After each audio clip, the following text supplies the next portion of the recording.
karena kuburan adalah tempat kalian sendirian, tidak ada teman kecuali amalan kalian. Tidak ada yang sendiri temani, anak, istri, suami, teman sejawat, tetangga, kerabat, tidak ada yang siap menemani. Semuanya masing-masing masuk kuburan sendiri. Maka aku ini kata kuburan adalah tempat kesendirian. Wa baitul wahsyah, dan aku ini adalah tempat yang penuh kengerian. Jadi kuburan itu tempat yang mengerikan, yang menakutkan. Untuk itu kata kuburan, wa amirni, maka sejahterakan aku. Takmir itu artinya yang ramaikan. Jangan dibuat gelap, jangan dibuat sunyi, jangan dibuat ketakutan. Wala tukhrimni, jangan bikin aku di tempat yang kosong, yang gak ada apa-apa, gak ada keterangan, gak ada kenyamanan, penuh ketakutan. Kalau ingin nanti di dalam kubur itu ada tempat, maka seperti yang sebelumnya pertemuan tadi, bahwasanya amalan manusia itu nanti bisa menemani kita.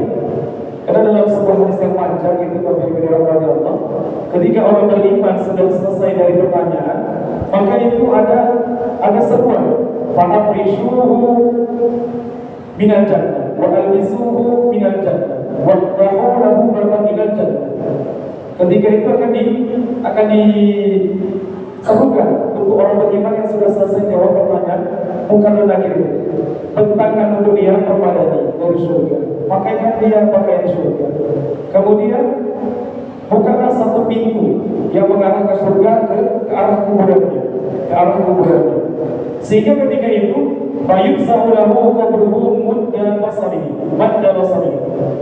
Akhirnya karena perintah itu kubur orang beriman tadi melebar meluas sejauh mata-mata dan lama. Wa yatihi rajulun hasanul wajhi, hasanul thiyab, ada laki-laki datang, wajahnya tampan, pakaiannya bagus, indah, aromanya harum. Maka orang beriman ini bertanya, "Man anta? Kamu ini siapa?" Datang ke dalam kuburan dia yang sudah diluaskan oleh Allah. Kata dia, "Ana amaluka shalih." Aku ini adalah amal saleh terdahulu ketika semasa di dunia. Di amal saleh itu nanti akan menjadi tempat bagi mereka yang sudah masuk ke dalam kuburan. Tapi kan ada amal saleh, ya sudah.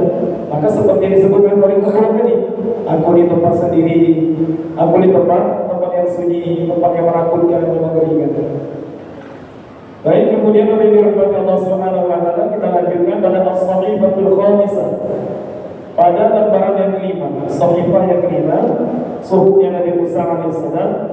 Qala Allah azza wa jalla, Allah Subhanahu wa taala berfirman, "Ya bani Adam, wahai anak Adam, ma khalaqtukum, aku tidak menciptakan kalian liastaghfira bikum min illah, supaya golonganku bertambah banyak dengan adanya kalian. Aku menciptakan kalian itu bukan supaya aku punya teman. Gara-gara ada kalian menjadi banyak. Karena sedikit akhirnya aku ciptakan kalian, bukan karena Allah. Wala liasta'nisa bikum bil wasyah, bukan pula karena aku supaya ada hiburan, karena aku kesepian. Tidak. Aku menciptakan kalian bukan karena aku merasa kesepian kata Allah, sehingga butuh kalian aku ciptakan. Wala liasta'ina bikum min wahdatin ala amrin ajaztu anhu, bukan pula aku menciptakan kalian itu karena untuk minta tolong dengan kalian atas suatu urusan yang aku tidak mampu melakukannya. Bukan. Tidak ada itu semua. Bahkan kata Allah, wala lijarri manfaatin wala lijarri mudhirrah, aku menciptakan kalian bukan untuk mengambil manfaat dan bukan untuk menolak bahaya. Tapi kata Allah, bal khalaqtukum lita'buduni tawila wa tashkuruni katsira. Namun aku ciptakan kalian agar kalian beribadah kepadaku selama-lamanya dengan masa yang panjang dan banyak-banyak bersyukur kepadaku. Jadi Allah menciptakan kita itu bukan karena ada kemanfaatan yang kembali kepada kita. Sehingga Bapak Ibu dirahmati Allah, dalam pemahaman Ahlussunnah wal Jamaah, Allah menciptakan alam semesta ini bukan karena ada satu faktor penyebab atau tujuan tertentu. Beda dengan kita. Kalau kita tentu melakukan sesuatu itu ada maksud. Kenapa buat kursi supaya bisa diduduk? Berarti ada kemanfaatan nak balik ke kita. Kenapa buat kue? Nak saya makan, ada kemanfaatan untuk kita. Nak saya jual nanti duitnya mau saya gunakan. Tetap apa yang dilakukan makhluk itu ada tujuan kembali pada dia secara normal. Nah, tetapi kalau Allah tidak, Allah menciptakan itu bukan karena ada kemanfaatan, ada tujuan untuk kembali kepada dia. Tidak. Sehingga wa ma khalaqtul jinna wal insa illa liya'budun. Aku tidak ciptakan manusia dan jin kecuali untuk menyembah kepada. Itu bukan tujuan Allah menciptakan. Kalau Allah punya tujuan menciptakan seperti hanya manusia, menciptakan sesuatu karena ada timbal balik kemanfaatan, itu apa bedanya dengan manusia? Allah tidak seperti itu, karena Allah tidak butuh sebenarnya dengan ibadah kita. Kalau tujuannya supaya disembah, berarti ada semacam butuh dengan disembah. Padahal tidak. Maka sebagai ulama memahami itu wa khalaqul jinna wal insa illa liya'budun, bukan tujuan penciptaan Tuhan, tetapi hikmah dari penciptaan Tuhan itu adalah supaya manusia itu kenal kepada Allah. Imam Mujahid mengatakan dalam tafsir An-Nawawi, bukan liya'budun tapi liya'rifun, supaya hamba itu kenal dengan siapa pencipta mereka. Itulah maksud dari firman Allah di antaranya, Allahul ladzi khalaqa sab'a samawati wa minal ardi mithlahum yatanazzalu al-amru bainahum lita'lamu anna Allaha 'ala kulli syai'in qadir. Allah mencipta 7 petala langit dan 7 petala bumi dan menurunkan perintah di antara keduanya, lita'lamu, supaya kalian tahu anna Allaha 'ala kulli syai'in qadir, ada Allah Zat yang Maha Kuasa. Di penciptaan dunia alam semesta ini, agar kita ini ngerti bahwasanya alam semesta ini ada Tuhan yang menciptakan. Jadi kalau ibadah kita itu sebenarnya tidak dibutuhkan Allah, tidak dibutuhkan Allah. Allah tidak butuh dengan ibadah itu. Maka ini maknanya agak sedikit halus. Itu bukan tujuan penciptaan. Kalau tujuan penciptaan itu semacam kita, kenapa buat rumah? Tujuannya supaya bisa ditempati. Kan ada tujuan. Allah menciptakan manusia bukan tujuan supaya disembah. Kalau supaya disembah berarti ada kemanfaatan yang diambil dari hamba-Nya. Tidak. Maka di sini disebutkan bahwasanya nanti keterangannya. Kemudian perintah Allah juga supaya kalian ini waktu sabbihu di bukratan wa asil. Kalian bertasbih kepadaku di waktu pagi dan sore. Itu hikmah penciptaan kalian itu. Nah, baru dilanjutkan. Walau anna awwalakum wa akhirakum wa insakum wa jinnakum wa hayyakum wa mayyitakum wa saghirakum wa kabirakum wa hurrakum wa 'abdakum. Ini saking Allah itu menunjukkan kepada hamba-Nya, saking tidak butuhnya Allah dengan penciptaan itu bukan untuk kemanfaatan dirinya, bukan ada timbal balik kemanfaatan untuk dirinya. Sekiranya manusia, orang pertama kalian sampai orang terakhir kalian, manusia, jin, orang besar maupun yang kecil, kemudian yang hidup maupun yang mati, orang merdeka maupun budak, ijtama'u 'ala ta'ati, semuanya itu cinta manusia pertama sampai manusia terakhir, yang hidup yang mati dikumpulkan, ijtama'u 'ala ta'ati. Mereka semua satu pun tidak ada yang maksiat, satu pun tidak ada yang ingkar pada Allah. Ijtama'u 'ala ta'ati, mereka semua itu, kalian semua melakukan ketaatan kepada Allah. Ma zada dzalika fi mulki, maka itu semua tidak menambah kerajaan atau kemuliaan kerajaan. Kerajaan tetap tidak bertambah dengan sebab ketaatan kalian. Jadi walaupun dari sebab artinya Allah tetap mulia. Sekalipun manusia semuanya jin juga berkumpul, semuanya taat, itu kan tidak memberi tambahan kemuliaan bagi Allah. Karena Allah sudah mentok, sudah mulia. Dan bertambah dan berkurang. Kalau masih bertambah berarti kan masih kurang. Air kalau diisi masih bisa bertambah, berarti ada ruangan yang masih belum terpenuhi. Kalau Allah sudah mentok. Kalau bertambah dengan ketaatan hamba dan kemuliaan Allah, berarti sebelum ditaati masih belum mulia, belum sempurna lagi, sehingga masih butuh. Gambaran mudahnya seperti itu. Begitu pula kata Allah sebaliknya. Law anna awwalakum wa akhirakum wa insakum wa jinnakum wa hayyakum wa mayyitakum wa saghirakum wa kabirakum wa hurrakum wa 'abdakum ijtama'u 'ala ma'siyati. Gampangnya kalau semua makhluk, jinnya, manusianya, dari awal sampai akhir seluruhnya tanpa terkecuali bersepakat mereka, satu pun tidak ada yang taat, semuanya maksiat. Semuanya maksiat. Hamba Allah satu pun ada yang taat. Semuanya maksiat. Ma'ana saudalika bimulki mithqala dzarrah. Itu pun tidak akan mengurangi kerajaan kemuliaanku sebesar biji zarah. Tetap berkurang. Jadi tidak ada efeknya istilahnya. Tidak ada efeknya. Mau taat, mau maksiat, hamba Allah tidak memberi kesan pada kemuliaan Allah, keagungan Allah, kerajaan Allah. Orang itu semua makhluknya itu maksiat. Bagi Allah dia tetap zat yang mempunyai kekuasaan, zat yang memiliki kemuliaan, keagungan.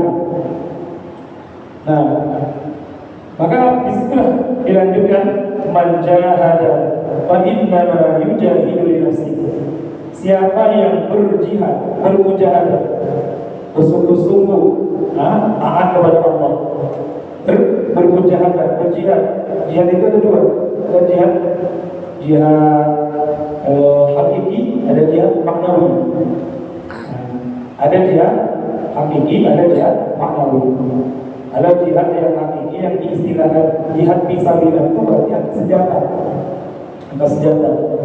Nah, ada jihad maknawi, banyak termasuk nuntut ilmu agama itu jihad fisabilillah. Jihad fisabilillah. Seperti Nabi bersabda, "Man kharaja fi talabil ilmi fa huwa fisabilillah." Orang yang keluar dari rumah menuntut ilmu, maka dia terhitung sebagai jihad fisabilillah. Nah, kemudian Nabi dalam Allah, jihad itu ada akbar, ada asghar, ada kabir, ada shaghir. Nabi Muhammad mengistilahkan jihad angkat senjata itu masih dianggap jihad kecil. Jihad kecil. Nabi bersabda dalam satu riwayat ketika balik dari perang, raja'na minal jihadil shaghir ila jihadil kabir. Raja'na minal jihadil akbar minal jihadil asghar ila jihadil akbar. Kita ini baru pulang dari jihad yang kecil menuju jihad yang besar. Padahal itu baru selesai angkat senjata, baru selesai perang menggunakan senjata. Maka sahabat tanya, "Wa ma huwa jihadul akbar ya Rasulullah?" Apa yang dimaksud jihad akbar yang Tuhan maksud ya Rasulullah yang akan kita hadapi ini? Padahal ini kita sudah jihad, nyawa korbannya, anak yatim, istri janda, tantangannya. Engkau katakan ini jihad kecil, tetapi engkau katakan kita akan kembali menuju jihad yang lebih besar. Maka Nabi sabdakan, yaitu jihadul akbar mujahadatul hawa,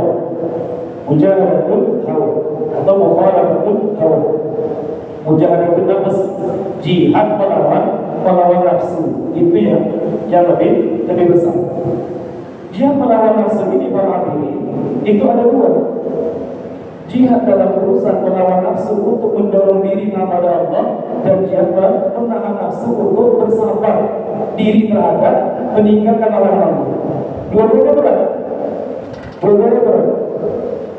Bertahan di majlis itu kan perlu kesabaran, bertahan. Kemudian bertahan, bersabar untuk tidak melakukan perkara haram, itu butuh kesabaran. Itu berjihad, jihad nafsu. Nah, Allah menyatakan wa man jahada fa innama yujahidu nafsu. Siapa yang berjihad, maka hakikatnya dia berjihad untuk dirinya, bukan untuk Allah.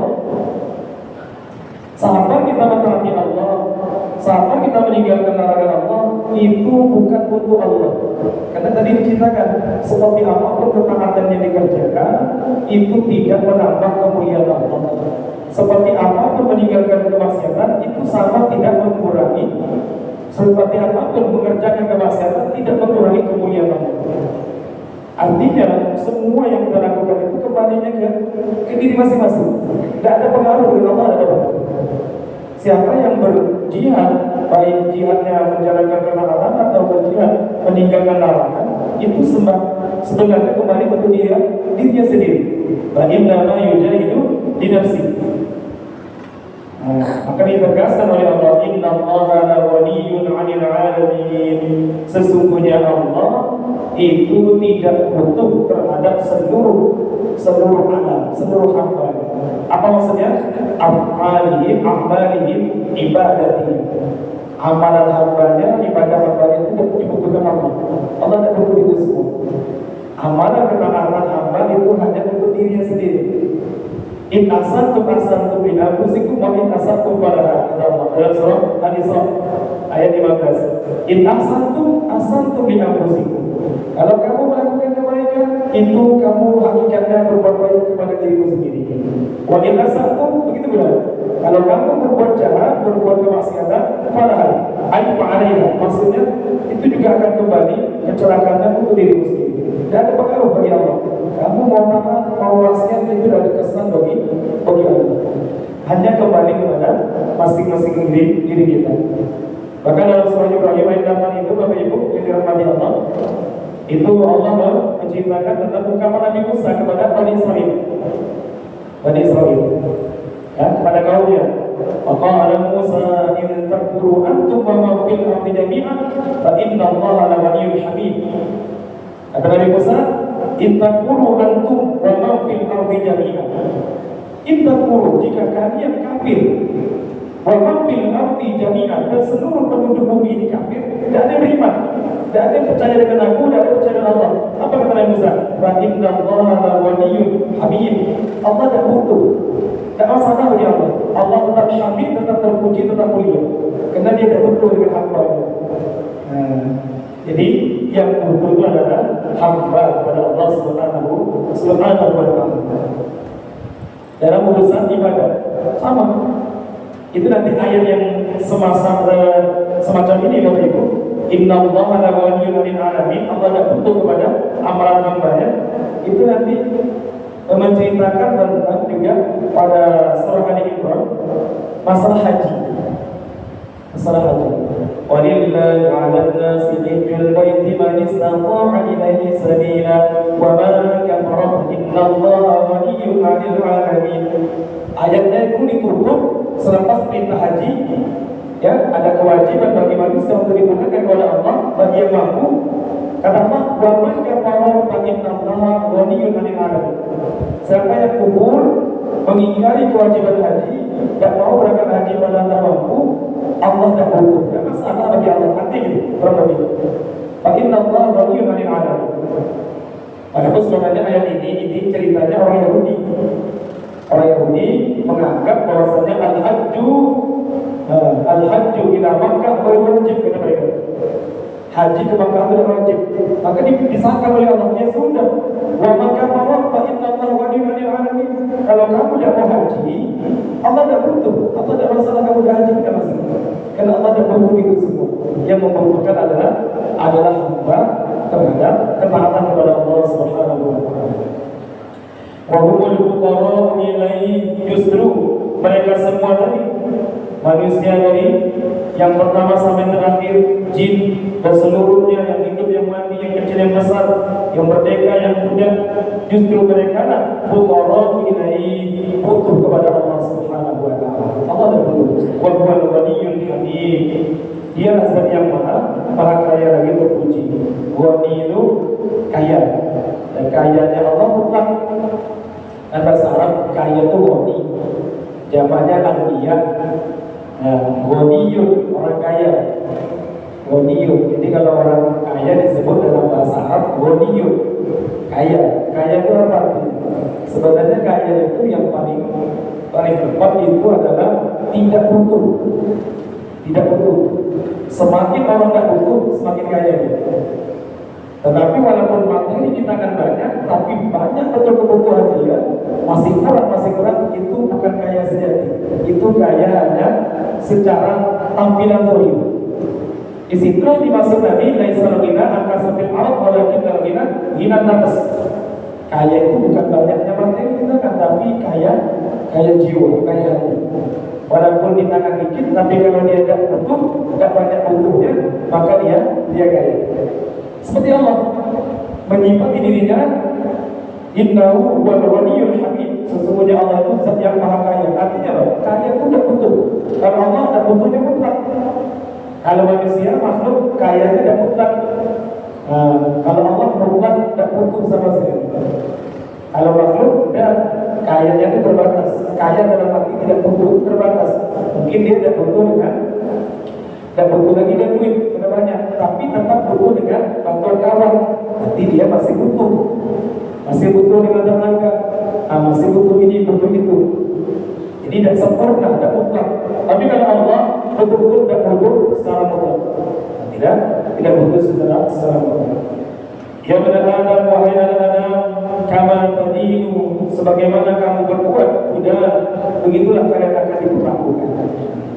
Apa yang kamu perbuat, itulah yang akan kamu terima.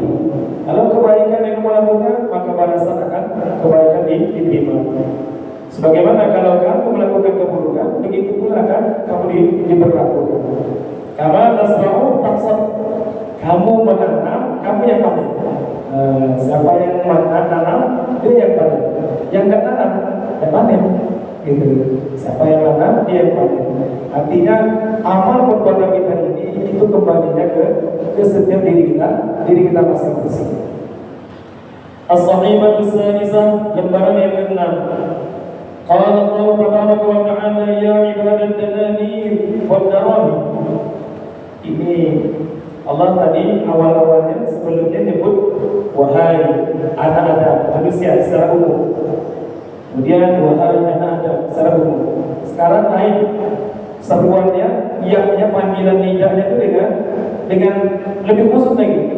Anak-anak tapi yang memiliki sifat khusus. Ya adadan dananir wad darahim, wahai budaknya dinar, wahai budaknya dirham. Dinar itu mata uang emas, dirham itu mata uang perak.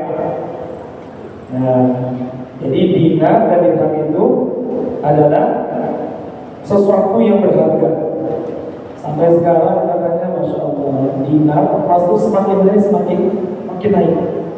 Makanya ada yang mengatakan investasi yang termasuk terbaik itu adalah investasi emas, karena dia tidak ada cinta dulu, dia tetap bernilai, tidak kami ditelan masa. Dan kenapa seperti itu para hadirin? Kenapa emas begitu dihargai, dimuliakan? Itu ada ceritanya. Kenapa emas begitu dimuliakan? Tertuntut seluruh manusia tanpa terkecuali, tidak ada yang memuliakan emas. Seluruh dunia. Kalau batu akik kan zaman itu musim-musim ya, musim tahun ini dia berharga, lama-lama hilang gitu. Tapi kalau emas tidak, emas dan dirham, dinar dan dirham tidak. Karena kita Fawaidul Mukhtarah itu ceritanya para hakim memang sudah menjadi ketetapan Allah. Lama asal Adam, ketika Nabi Adam alaihissalam melakukan kesalahan berdasarkan kedudukan beliau yang sudah diskenario oleh Allah, memakan buah yang dilarang itu, maka terlepas pakaian Adam. Ringkas cerita, Nabi Adam diberikan suatu balasan oleh Allah, diturunkan ke dunia, ke bumi. Maka ketika Nabi Adam melakukan itu para hadirin, ya bahasanya maksiatlah ukuran Nabi Adam. Nabi Adam bermaksiat lama asal Adam, baka alaihi kullu syai'. Maka ketika itu, di saat itu seluruh apapun itu menangis. Menangisi akan merasa kecewa dan prihatin, kasihan Allah. Nabi Adam melakukan kemaksiatan, akhirnya dihukum. Yang tadinya pakainya indah, kemudian dicopot, kemudian dari tempat yang nyaman diturunkan ke bumi. Itu semuanya nangis, kecuali dua. Yang tidak menangis illa dhahaba wal fiddah, kecuali emas dan perak. Emas dan perak tidak menangis. Maka ketika itu Allah bertanya kepada emas dan perak, lima la tatabiyani ala hada. Kenapa kalian berdua tidak menangisi Adam? Yang lain nangis, kok kamu tidak nangis kalian berdua? Kenapa kalian tidak nangis? Apa kata mereka? La nabghi ala man ya'sika. Kami tidak akan peduli, kami tidak akan prihatin, tidak akan menangisi orang yang telah durhaka bermaksiat kepada kami. Kami tidak akan punya belas kasih dengan orang yang durhaka dan maksiat kepada kami. Jadi emas dan perak di saat Nabi Adam dihukum oleh Allah dengan kedudukan beliau yang tadi itu, Itu semuanya menangis kecuali emas dan perak. Alasannya itu, kami tidak mau peduli, tidak akan mengasihani orang yang telah melakukan maksiat, melakukan pelanggaran durhaka kepada Engkau. Maka ketika itu Allah mewahyukan, wa izzati wa jalali la'aj'alanna qimata kulli syai'in bikuma wa la'aj'alanna bani Adam qadama lakuma. Demi kemuliaan dan keagunganku, sesungguhnya kata Allah, aku betul-betul akan menjadikan kalian berdua sebagai nilai untuk mata uang, sebagai alat tukar yang berharga. Jadi sudah ditetapkan Allah seperti itu sebagai bentuk balasan atas sikap mereka yang tadinya dan ikut menangis prihatin dengan Nabi Adam yang melakukan pelanggaran. Dan kata Allah, wala aj'alanna bani Adam khadama lakum. Aku jadikan anak-anak manusia seluruhnya akan tunduk berkhidmat untuk mendapatkan engkau. Menganggap engkau ini sesuatu yang bernilai, yang berharga. Jadi emas dan perak itu cerita awalnya itu sudah sejak zaman Nabi Adam. Maka kita tidak usah heran kenapa kok emas, tapi kalau dia sama aja benda ini gitu. Jadi mirip lah dengan besi gitu. Mirip dengan besi gitu. Sama-sama keras. Tapi kenapa? Apa yang membedakan? Apa yang membedakan? Ternyata memang tuntutan yang ditetapkan oleh Allah, ditanamkan di hati anak-anak ini manusia ini untuk menghargainya, untuk memberikannya nilai. Ada harga. Karena balasan Allah terhadap sikap mereka yang tidak prihatin terhadap kemalangan yang menimpa Nabi Adam alaihissalam. Kemudian di sini Allah menegur, wahai budak-budaknya dinar dan dirham, ma khalaqtu lakum ad-danahir wa ad-darahim. Aku tidak menciptakan dinar dan dirham untuk kalian, illa melainkan litakulu minha rizqi, melainkan hanya supaya kalian bisa makan rizkiku dengannya. Ini satu. Ini jangan salah paham, wahai hamba-hambaku kata Allah. Aku menciptakan dinar dan dirham itu supaya kalian bisa makan rizkiku dengan menggunakan dinar dan dirham itu. Watambisu min hadiyami, yang kedua supaya kalian bisa pakai pakaian dengan dinar dan dirham itu. Yang ketiga, watashkuru biha na'mani, dengan dinar dan dirham kalian bisa mensyukuri nikmat-nikmatku. Kemudian berikutnya, wataj'aluha 'aunan 'ala ta'ati, supaya kalian jadikan dinar dan dirham itu untuk bisa mentaati aku. Itu sebenarnya tujuan aku menciptakan dinar dan dirham untuk kalian. Kemudian watariqan ilal jannati, dan aku jadikan dinar dan dirham untuk kalian itu sebagai wasilah jalan untuk menuju ke surga. Artinya tidak masalah punya harta, miliki dinar dan dirham atau yang senilai duniawi harta. Yang penting tujuannya seperti yang disebutkan tadi, untuk kebutuhan pokok, pakaian, makan, kemudian ada lagi bersyukur nikmat Allah, jadi sarana untuk mentaati Allah dan bisa mengantarkan kepada surga. Karena dengan harta ada yang bisa dilakukan oleh mereka, sedangkan orang yang tidak berdekatan tidak bisa melakukan. Bangun masjid itu kan pakai harta, dan itu bisa jadi wasilah menuju surga Allah Subhanahu wa taala. Kemudian wataqrabu min nari, dan supaya kalian itu terhindar dari neraka-Ku dengan adanya dinar dan dirham. Makanya Bapak Ibu dirahmati Allah Subhanahu wa taala, itu suatu ketika orang Yahudi tanya kepada Sayyidina Ali, wahai Amirul Mukminin, limadha sumiyat dirhamu dirhaman wa sumiyat dinaru dinar? Kenapa dirham itu, mata uang perak itu dinamakan dirham? Jadi perak, mata uang perak di zaman itu dijadikan nama dengan nama dirham, sedangkan mata yang uang emas namanya dinar. Ternyata ada sebab-sebab.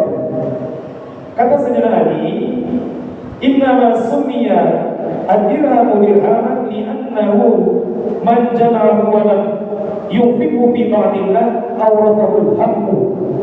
Jadi dari kata daru hammin, tempat kesusahan. Kapan itu? Jadi kata Sayyidina Ali, dirham itu dari kata daru ham, dari tempat ham itu kesusahan. Kapan itu kata Sayyidina Ali? Orang yang mengumpulkan dirham dan tidak diinfakkan di jalan Allah untuk kata Allah, awratahul ham, maka akan muncullah kegelisahan kegelisahan dalam hidupnya. Nah, itu satu. Terus bagaimana dengan dinar? Dinar itu kata Sayyidina Ali, inna masumiyad dinaru dinaran li'annahu darun nar. Dinar dinamakan dengan dinar karena diambil dari dar an-nar, darun nar, tempat neraka. Siapa mereka? Man jama'ahu wa lam yunfiqhu ila ta'atillah aw raqahu nar. Siapa yang memiliki mata uang emas tadi itu dan tidak diinfakkan di jalan Allah, maka mengantarkan dia ke neraka. Ini menurut Sayyidina Ali dalam kitab Safiinatul Bihar. Kalau menurut Imam Ibnu Katsir dalam tafsirnya, ketika beliau menafsirkan dinar, jadi dinarnya ada dalam Quran. Kalau rupiah ada masuk, dolar ada masuk, riyal pun ada masuk. Yang ada hanya dinar dan dirham disebutkan dalam Quran. Dirham pada surah Yusuf ayat 20, ketika Nabi Yusuf alaihissalam dijual, itu menggunakan bahasa dirham oleh Allah. Wa syarahu bi tsamanin basit darahim. Jamak dari dirham. Dirhamun dirhamani darahim. Ada dirham disebutkan dalam Quran. Dinar juga disebutkan dalam Al-Quran. Dalam surah Ali Imran. Wa minhum man ittaqanhu bi dinarin la yu'addihi ilaih. Bi dinarin, Allah sebutkan dinar dalam Quran. Jadi memang dahsyat ini dinar dan dirham ini. Dinar dan dirham itu disebutkan dalam Al-Quran. Jadi penamaan dinar dan dirham itu adalah tadi kata saya nanti dari dirham dari kata daruham, tempat yang menimbulkan kesusahan bagi yang memiliki tidak diinfakkan ke jalan Allah. Dinar daruhar, tempat neraka. Siapa yang punya dinar emas dan diinfakkan sesuai sebagaimana mestinya, itu ngirim ke neraka. Jadi kantor ke neraka. Dinar daruhar. Nah, Imam Ibnu Katsir Bapak Ibu, beliau lain lagi. Itu silakan cek dalam tafsir Ibnu Katsir. Beliau mengatakan dinar itu dari kata dinun narun. Din kan artinya agama. Dinun narun. Din maksudnya siapa yang memiliki emas ini kok diinfakkan di jalan Allah, itu akan membangun agama dia. Begitu pula sebaliknya, kalau dia tidak diinfakkan jalan Allah, maka akan menjadi neraka untuk dia. Makanya dia itu dua sisi. Satu sisi bisa untuk agama, untuk kebenaran, satu sisi bisa mengantarkan ke neraka. Din dengan nar digabung jadi dinar. Satunya agama, satunya neraka. Ini tidak masalah, tinggal masalah memfungsikan, mentasarufkan sebagaimana mestinya. Sebagaimana tadi yang disebutkan oleh Allah, tujuan aku menciptakan dinar dan dirham itu supaya bisa memenuhi kebutuhan, membeli pakaian, supaya orang ini bisa menambah rasa syukur pada Allah, supaya dijadikan perangkat untuk mengenal Allah dan bisa mengantarkan ke surga Allah Subhanahu wa taala. Mudah-mudahan Allah kita semua amin ya rabbal alamin. Sebelum mari kita berdoa tasbih kafaratul majlis. Subhanallahumma wa bihamdika asyhadu an la ilaha illa anta astaghfiruka wa atubu ilaik. Bismillahirrahmanirrahim. Alhamdulillahirabbil alamin wassalatu wassalamu ala asyrafil anbiya'i wal mursalin sayyidina wa maulana Muhammad wa ala alihi wa sahbihi ajma'in. Allahumma anfa'na bima 'allamtana wa 'allimna ma yanfa'una wa zidna 'ilma. Alhamdulillah ala kulli hal wa na'udzu billahi min halin nar. ربنا تقبل منا انك انت السميع العليم وتب علينا انك انت التواب الرحيم وصلى الله على سيدنا محمد وعلى اله وصحبه وبارك وسلم والحمد لله رب العالمين. السلام عليكم ورحمه الله وبركاته.